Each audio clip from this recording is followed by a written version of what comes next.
I'm partial to a bit of Peaky Blinders. I'm not the greatest fan in the world. There's far superior programs out there, but it's based on a local enough area, even if it's 8 miles down the road, and us in the Black Country call stand brummies. But it's also filmed in mid-town, well, partially anyway, as they use the Black Country Museum. There's also the fact us Netherton folk still have all the canals in use, along with a whopping big Victorian tunnel and monuments like Cobb's Engine House to remind us of Victorian and early 1900 times. We celebrate it at least 3 times a year round here with Victorian Day, Netherton Park Fun Day and the Boat Festival, which literally takes place the back of my house on Derby End. Loads of folk round here have grew up on it, so we all have a big meet-up, and we not only know all the folk who regularly go, but we take our kids and all, and the cycle will continue. I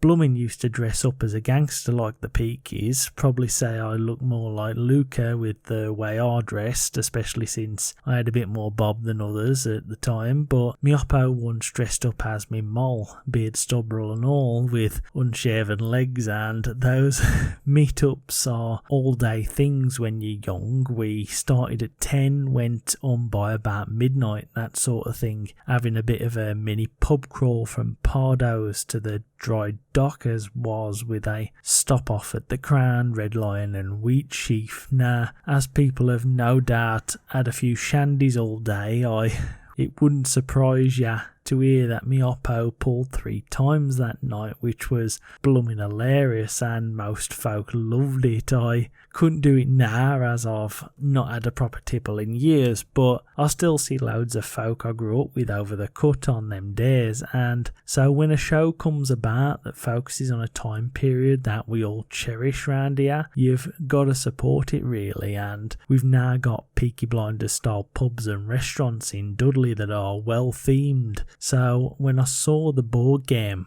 on a shelf in Blackpool, I figured, why not pick it up? How bad could it be? Now, I was ever going to pay the 30 quid Waterstones wanted, but I did manage to find it on eBay for a tenner, and so I took the gamble, plopped it on the table when it arrived, and I've tried my best to like this, but unfortunately, it's just not very good.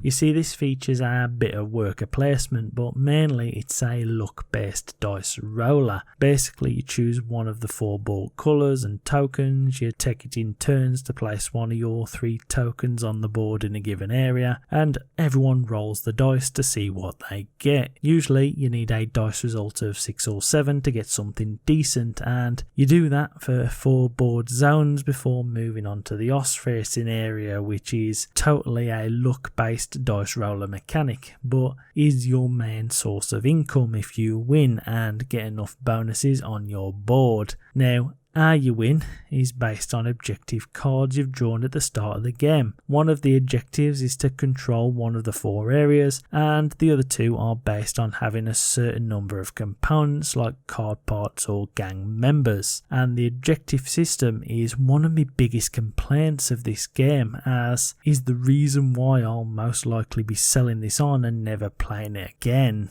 Let's start with the zones. There's 4 of them on the board: Smallheath, Brum, Camden and London. Now, there are only 4 territory cards in the game, so you're getting Smallheath and your opponent getting Camden means there's never going to be any conflict. Why should anyone waste a resource for no gain other than to slow down your opponent in an area? The conflict mechanic is entirely based on a luck of the dice roll off, and it's also blooming expensive to put your token there instead of on your own area to win the game. So truly, you may as well just show everyone your zone and just not bother each other. And it's annoying in a gangster game. Why isn't there cards, like have one in each zone or have 2 in 2 zones to mix things up and cause a bit of conflict. It will create tensions in the zones and also make you spread your resources around to deal with threats. Having one area each just means it's a free objective and it's a wasted opportunity. In terms of other objective goals, you just have to get a certain number of items, like 10 car parts, or max out your charisma, and you do that by finding the relevant part on the board and rolling a dice to see what you get.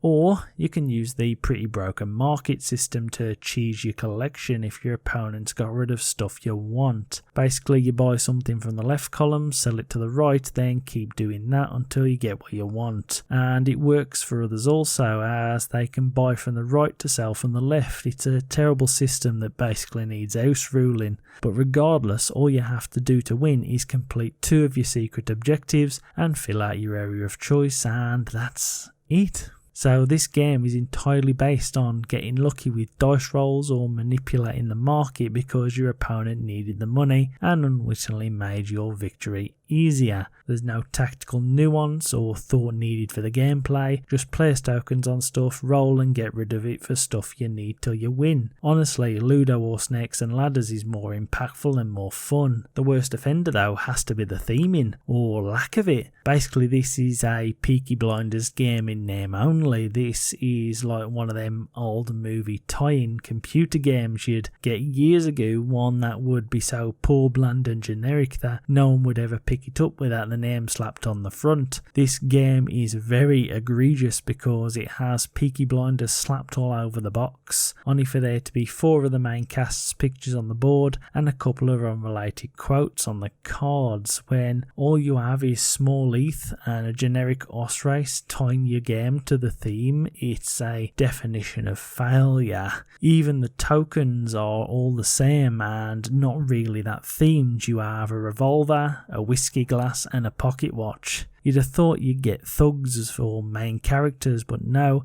everyone gets the same 3 unrelated token pieces. And even gang members you recruit are for some reason pub tokens. It's half-arsed and stinks of a cheap cash-in, because this game wouldn't have been any good on its own and never would have had eyes on it without slapping Peakies all on the box, because then saps like me pick it up, and I'm just so glad I trusted my instinct and got it for a tenner, cause that's all this generic roller is really worth. The only decent part of this game is the OS racing that happens on every 5th turn. Yes, it's just rolling a dice where the result is 1, 2 or 3, but at least it's a bit of fun rolling and moving your OS to see where you finish, like a Blackpool Donkey Derby, with you getting more moolah if you win and you've got more gang members. The OS race was the only part I look forward to in this game, and it's still not even good. It's just rolling dice and hoping for a few lucky rolls. There's nothing here to make it exciting to play or interesting. Even the threat mechanic, which sees you be sent to prison if you use too much force, is more of a hindrance than it ever is a deterrent to make you question using your ability or even going for the bribes to lower it. The threat track before prison is very generous, and all you have to do is lose a token if you reach the end of the track. You can only ever lose 1 token, so there's no real threat to your game by the police, and as soon as you've paid to get the piece back out, you start from the beginning of the threat track again. So what's the point? Just